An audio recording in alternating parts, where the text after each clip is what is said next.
Tina. AKA me. It's I me. couldn't recognize you. Happy spooky season. Yay. We've Best time. officially made it, everyone. Yes. Made it So fun. around the sun a full year, and now we are back to our spooky season. We are back with our little skeletons. I wish I had something fun. Oh, actually, you know what? I'll show you my cute, spooky washi tape that I need to put. Yes. Oh, I That's so love that. Oh, Zoom is trying to take away the background. Don't you dare, Zoom. Okay.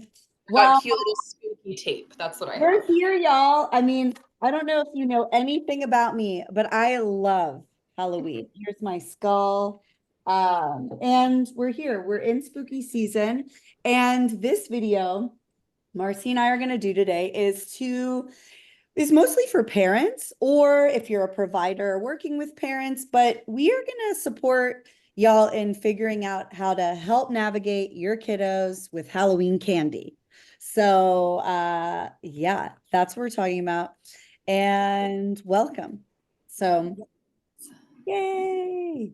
Yeah, I feel like it's always such a big topic and a lot of anxiety from parents as we get close to Halloween. Yes.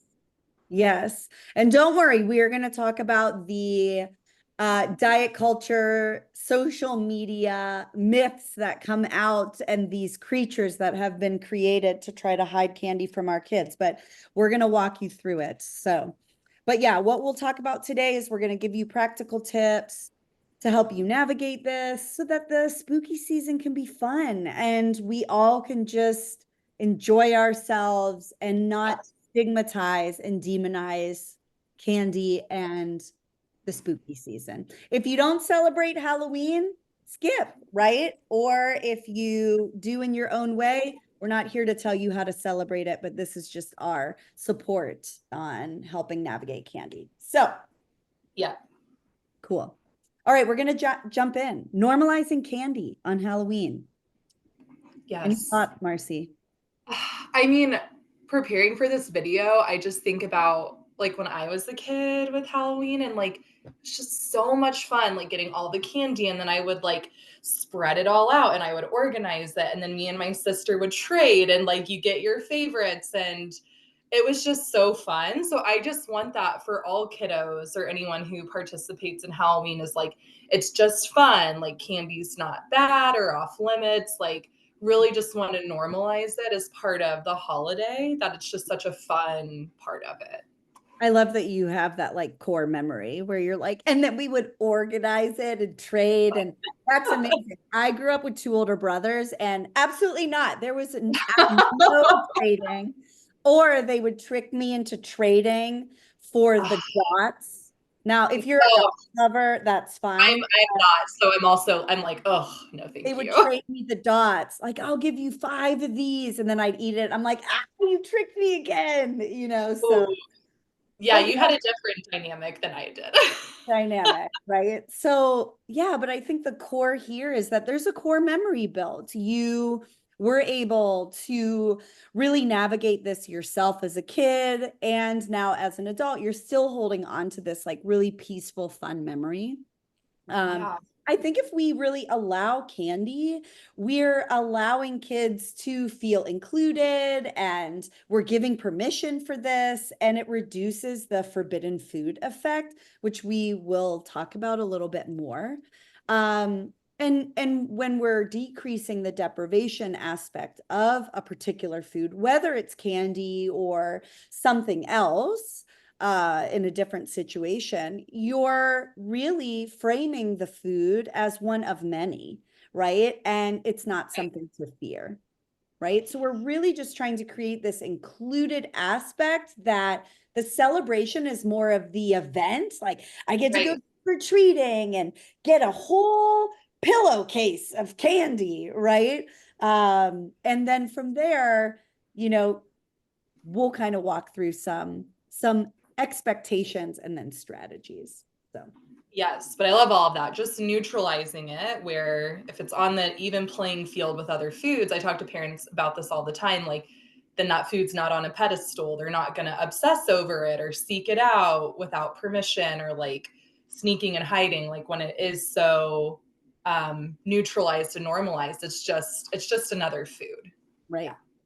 I can Mm-hmm. see some parents coming in and being like, well, what do I do if my kids can't regulate? And so I feel like I have to put limits on it because I don't trust my kid, or maybe my kid's neurodivergent and their hunger fullness cues really aren't there. Right. And that's where I would really encourage, like, yes, we are talking about in a generalized framework.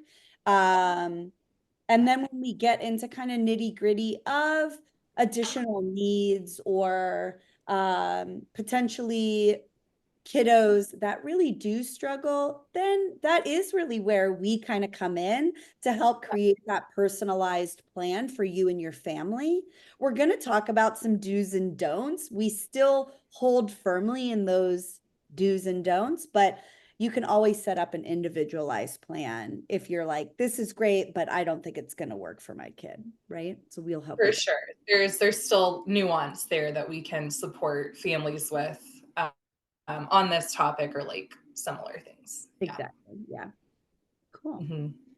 All right, I already hear those parents that are saying, what do I do if my kid wants to eat everything? They're going to eat everything. As soon as we empty out all the candy, they're going to eat 15 pieces of candy. I already know it. I would like to throw in some personal experience. I have a 6-year-old who we typically, for those that aren't local, this isn't going to make sense, but we typically go to a neighborhood in Belterra, which Belterra is like house to house, back to back houses, a sea of kids and streets. Streets are like basically blocked off. It's literally a chaos of kids running around, right? And as they're trick or treating, my kid is like digging in his thing and like eating as he's walking. It's gonna happen. He's so Totally.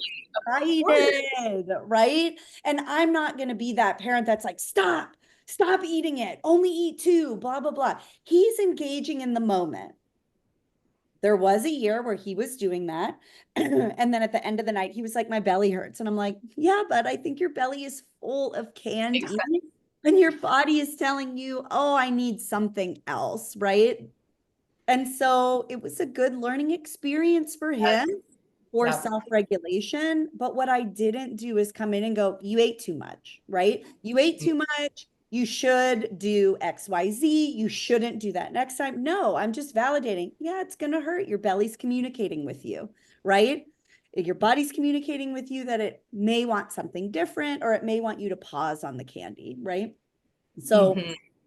all in all, what I'm trying to really relay is that it's normal. Kids are going to want to eat a lot. They're so excited. I'm excited, right? So, really just allowing them to engage in the space and experiencing the ebb and flow of potentially eating too much candy on that walk or when they come home, because that's how they can learn to listen to Yeah. their. Yes, I love that example, and I think that's so much more powerful and impactful for the kid of like, "Oh, I know what this feels like if I go a little too far," versus a lecture getting in trouble with a parent, and it's like, they're gonna remember that of like, "Oh, I want candy again, but I don't want to feel this way, so maybe I pace myself a little more or space it out," and Right. it's gonna, stick with them if it's like that lived experience that they've had for sure.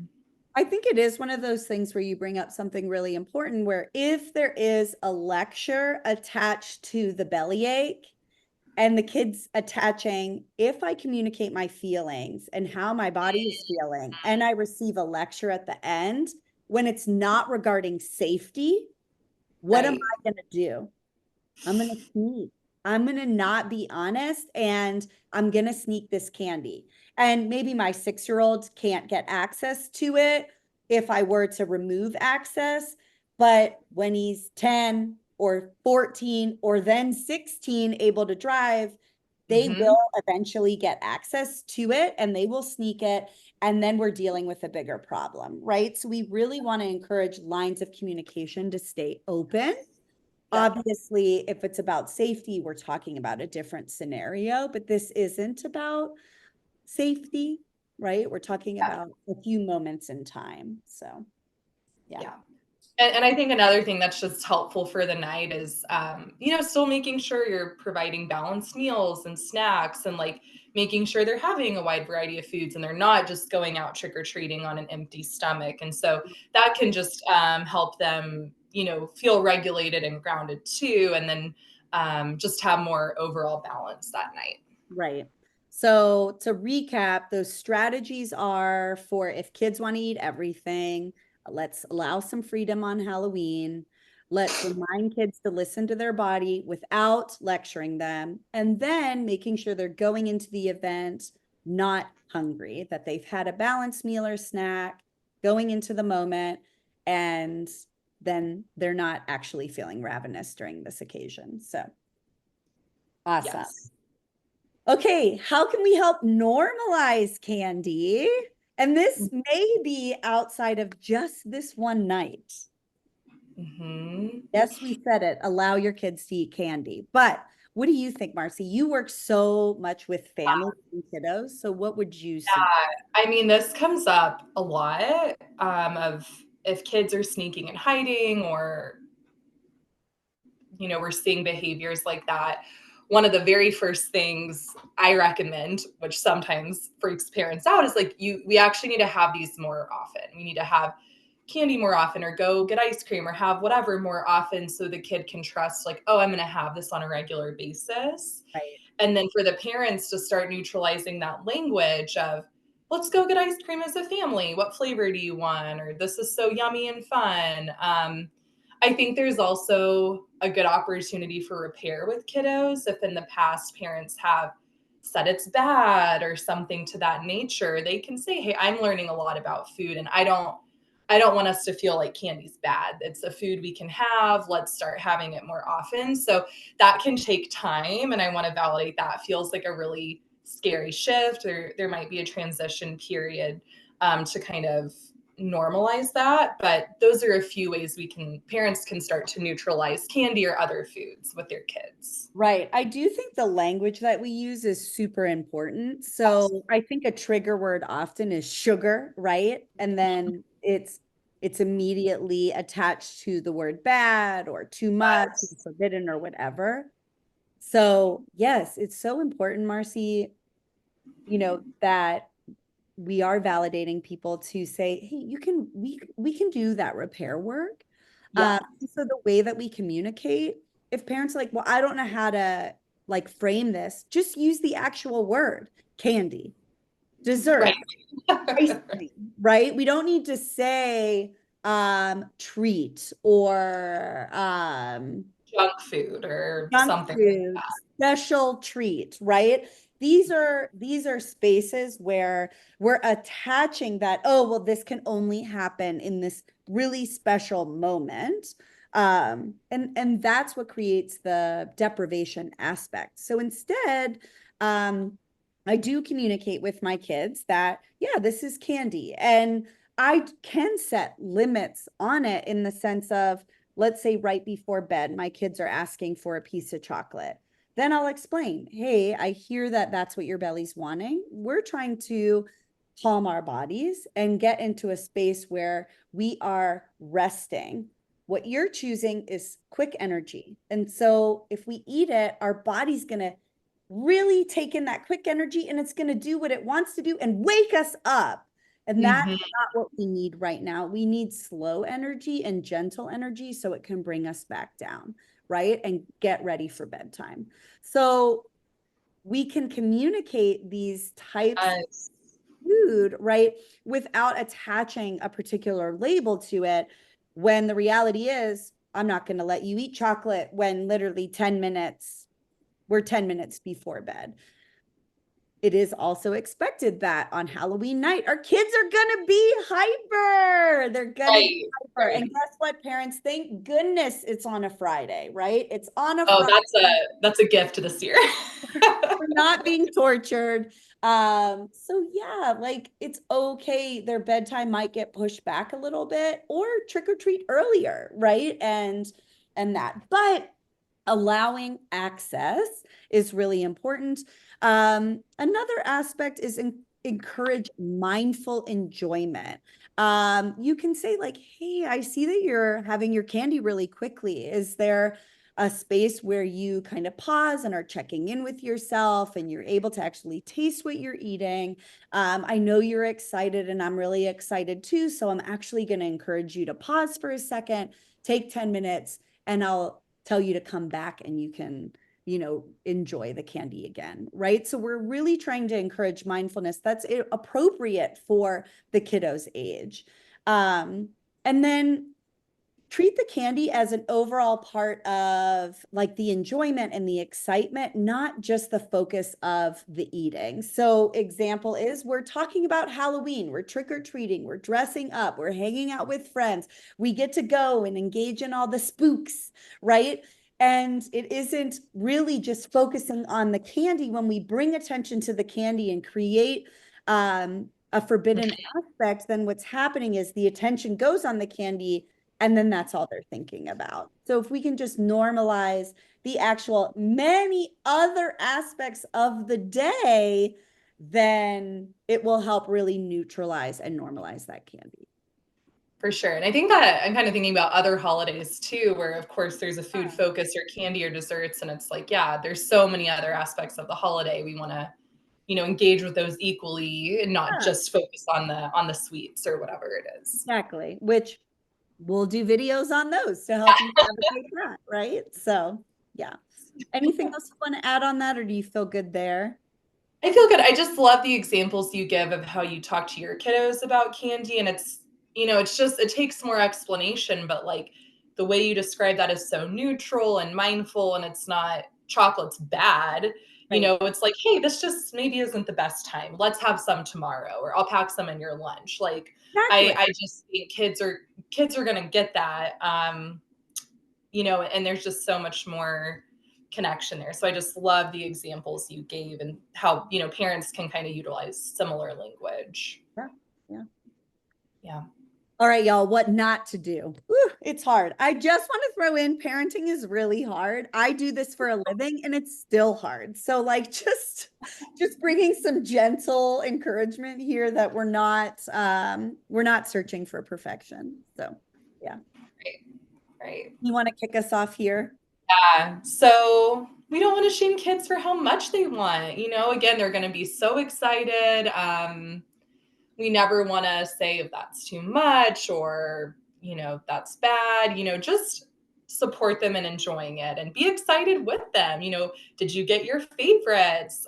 What did you get? Show me. And, then using some of those mindfulness skills to just support kids with that. And I think especially if there's been some language around candy in the past that's been a little more negative or harmful, that could be a really cool way to start changing the tone, is like just being excited with your kid. They might be expecting for you to say something. And then if you're just fun with them, they might be like, oh, okay, like Right. this is fun.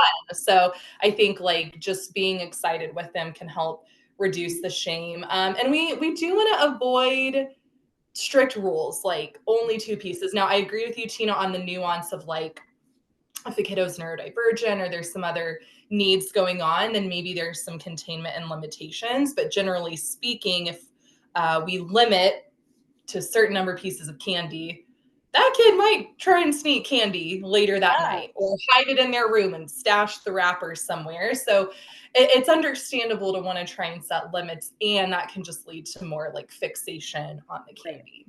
I do Mhm. think it's really important to have these conversations ahead of time with our kids, right? Mhm. Like, especially if you're doing some repair work and it is different from previous years, you can say, hey, I know in previous years, this is how it was. I'm really trying to build a better relationship with food and these moments and be more flexible. So I would love your thoughts on how you're feeling going into this. Is it okay if we set some guides for candy while you're walking and then we come home and sort through it and then pick some pieces to have tonight and then throughout the week and then some? We in my house, I I love Halloween, y'all. This is my favorite. I have a Reaper family tattoo. I am over the top. Okay. So we have a bin that is the spooky bin, right? And the spooky bin is filled with Halloween candy and little things, right? It's like the spider rings and all the stuff that they get in Mm. Halloween, and they literally have access to that all year. Now, it's not just candy. Like my kids are little, so they get like erasers and the rings and the little tiny notebook things, whatever. The eyeballs, right? So Yes. it is important to like, let's sort through the candy. Let's pick the things that you want to put in the spooky bin that we can store up for the rest of the year. It's like a sealed thing with the lid, right? So it's not going to spoil. And then it is one of those things where, yeah, okay, you're craving some candy, go to the spooky bin, right?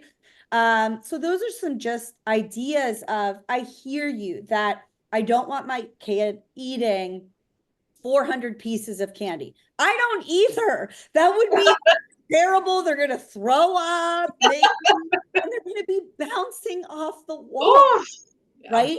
But I think the difference in this, and I have a neurodivergent kiddo, is that the access to it, they care in the moment about the excitement, but then really afterwards, they truly don't care because they're like, I can get that in the spooky bin anyways, right? Right. And part of the Right. Halloween night or the day after is going through the spooky bin and being like, I don't want this anymore. I'm going to restock it with these fun things. Cool.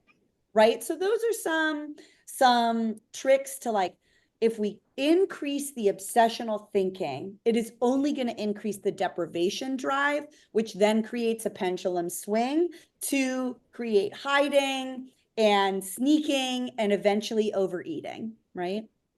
Yeah, and I think a kind of other piece of that too is we don't want kids to have to earn the candy of like, oh, you have to eat your vegetables or you've got to do this chore X, Y, Z. Like we don't want to attach it as any sort of reward or punishment. Again, going back to like neutralizing it, we just want it to be its own thing, and so we don't want to attach that sort of expectation on it either. Right, right, right. I And think then I mhm, think it's such a tricky thing, right? I want my kids to eat balance. I yep. I will admit it. I want them to be balanced in their eating and have healthy relationships with food, right? And so we have to come into the space where we can regulate this as parents. But when we use it as a bargaining tool, we are again creating that hierarchy of foods. And so instead, it's, I hear what you're saying, bud. I know you want chocolate right now. I'm trying to get them to eat balanced right here. I know you want chocolate right now. That's not what's on the menu, but I hear you. You're craving it. And so I'm going to put it in your lunch or we're going to have it at dinner. I already have a dessert planned for with dinner. So that's going to happen. And so on it, right? And so that is me making that switch of being like, I've noticed that they've had a lot of candy today, or not necessarily a lot of candy, but a lack of X type of Mm, food. And so I really want them to be able to focus on a balanced plate. And so I'm yeah. going to validate in a neutral language, and then I'm going to let them know when the next time it's going to be available, which kids are immediate gratification. So they need to know it soon, not next Tuesday, which is 14, whatever, 7 days away. It Yeah. needs to be like pretty immediate. So, and it's neutral, right? Um, Avoid hiding the candy, y'all. Our kids, way Oh, smarter than we give them credit for. If it's like, where'd half my candy go? I don't know. No, it's not going to work. yeah. Yeah. And I think about that. I don't know how familiar you are with it, Tina, but like the Switch Witch, I I'm think it's a book. familiar. You know it as a parent, you know it. For those that don't know, and maybe you know more, but you kind of leave it out overnight, and then the Switch Witch takes the candy and leaves like a toy or something, Right, right? right. So here's the middle ground to that, right? We're not saying, again, it isn't this really dichotomous system where it's like it's either this way or that way, and this way is better. That's not what we're saying. What we are saying though is providing some access to it is going to be beneficial for the long run. So if you're like, it's so much candy and I don't know what to do with it, because truly our bin is not Yeah. massive, right? And so it truly won't fit all the candy. Luckily, my husband and I, we like candy, so we're gonna eat it too, right? And maybe we'll bring some to the office or whatever. I don't know. But you could go through the candy. Which ones do you want to keep, right? Yes. Let's fill the spooky bin. Okay. Oh, okay. Now we have access throughout the year. And then the rest of the candy, because you're like, I want to also give them a book or a thing or whatever. Okay. Totally. Great. Now we'll take the rest of this candy and we'll do the switch, and then you get a book. They'll bring a book. Okay. But we still have access to candy, right? We're not taking all the candy. That Right. would be my like middle ground kind of tool. Yes.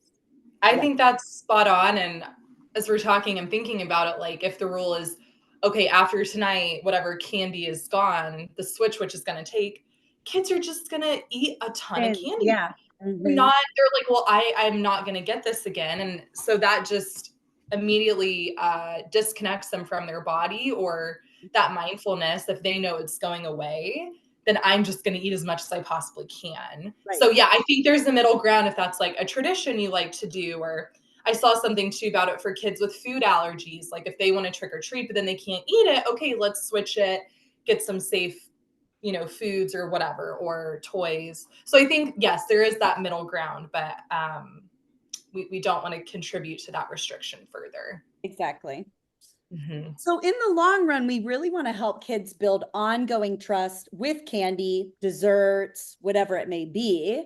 So, in the days of after Halloween, we want to be able to really integrate the candy. So, Marcie and I have been saying, like, we're going to pack it in your snack or serve it at dinner or something like that. So, it is really important to incorporate it throughout their eating opportunities, snack times, alongside with foods and other meals, things along those lines. We want to be able to teach kids that candy and desserts can fit into our everyday life without being special or forbidden. We often talk about the various types of hunger, and maybe that's logical, physical, and then we have a heart hunger, right? And so I communicate that with my kids where, yeah, candy is providing us with heart hunger. It makes us happy. It makes our taste buds dance in our mouth. It's really, really yummy and it's quick energy. And so, in order to have a balanced plate and to nourish our bodies, we need to have that nice balance of slow energy, quick energy, heart hunger, physical Yeah. hunger, right? And so, we can't just survive off of heart hunger, heart happiness, right? We need to be able to have the other balanced nutrition. So when we can really, yeah, I packed you a piece of candy in your lunch, but they're also then encouraging themselves to eat the other aspects, which is the carbs, proteins, fats, color, they're hydrating. This is it, y'all. This is that really healthy and balanced relationship with food. And then it becomes extremely normalized in their intake. And you may often even find the lunch came home with that candy in it because they didn't feel like it. But when they get home from school, they want it now, right? That may happen. Yeah, and I think sometimes I hear from parents too, they're like, well, they're only going to eat the candy or they're only going to eat the dessert at dinner. That might be true for Yeah. an amount of time during this transition, but again, it's like the kid is going to learn for themselves, oh, if I only eat this piece of candy at lunch and I don't eat anything else, I am not going to feel well. I'm going to get really hungry. I can't focus. I'm Right. grumpy. So again, like it's going to take some time to build that trust, and then they learn for themselves like, oh, this is what feels good, and it's having this mix of foods and this balance. Exactly. Yeah. Mm-hmm. So overall, in closing, we are recapping here. Halloween Yes. is about fun. We're really trying to focus on the overall experience, the excitement of the day or the week, or for me, the month. And it's not about food battles. When we hyper focus on the food, it is going to be about the food. And that's where the kids' focus will be. But if we can zoom out and extend it more to about the celebration and all the things and the fun and whatever, then the food is just one aspect of it. Trusting your kiddos around candy and desserts and sweets and whatever it may be builds long lasting body confidence and food trust. We are trying to raise body and food confident kids so that when they leave our home, when they are older, that they have these skills. They may mess up along the way, and that's normal. I mean, who doesn't mess up? I mess up all the time, right? But I learned from those experiences. Exactly. We have to allow our kids to experience that ebb and flow, make mistakes, learn how to trust their body, eat too much, get belly aches, so that when they're older, they have these really grounded coping skills. Yeah, I love all of that. And I think sometimes if parents are feeling really anxious about something like Halloween candy, they get really micro focused. But I'll encourage parents to zoom out of like, this is a marathon, not a sprint. Like you said, Tina, we're helping you raise kids that are attuned to their body and they're confident with eating. And so I think just kind of zooming out to the bigger picture of them turning into an adult and becoming more independent, that can kind of help keep things in perspective too. Yes, yes. If this feels super overwhelming to y'all, no problem. Go through the holiday, maybe pick one thing that you're going to do. And then we're here to support you. This may be something where you want 1 or 2 sessions to work through this relationship and prepare for the rest of the end of the year and food celebrations and things like that. So we are, as always, here to support you. We are also going to have user-friendly handout that we'll attach to this video. You could also access it on our website so that it's, a good tangible thing that you can hold and print and all the things. So that will be a tool for y'all. But if anything, I hope everyone has a very fun, spooky season. And let me get here, we'll use this skeleton here. Now I'm just super excited for Halloween and I'm thinking about the candy I want to get. So I am stoked. I'm so excited. Can adults Yes. go trick or treating? I mean, I'm like trick or treating with my kids, but like, how fun would that be if we had like a night where we just get to like be a child again and go trick or treating? It's probably creepy. I get it. Yeah, what I need to do is just go with my friends that have little ones. So then I'm not Yes. going by myself. So I'm like, Marcie, come I'm on, with you a can child. come. You can come to the chaos of children. It I literally love is like kids running along the streets. It's I crazy. love it. So fun. Amazing. So, Yes. anywho, all right, y'all. Thanks for joining, and we'll see you next time. Bye.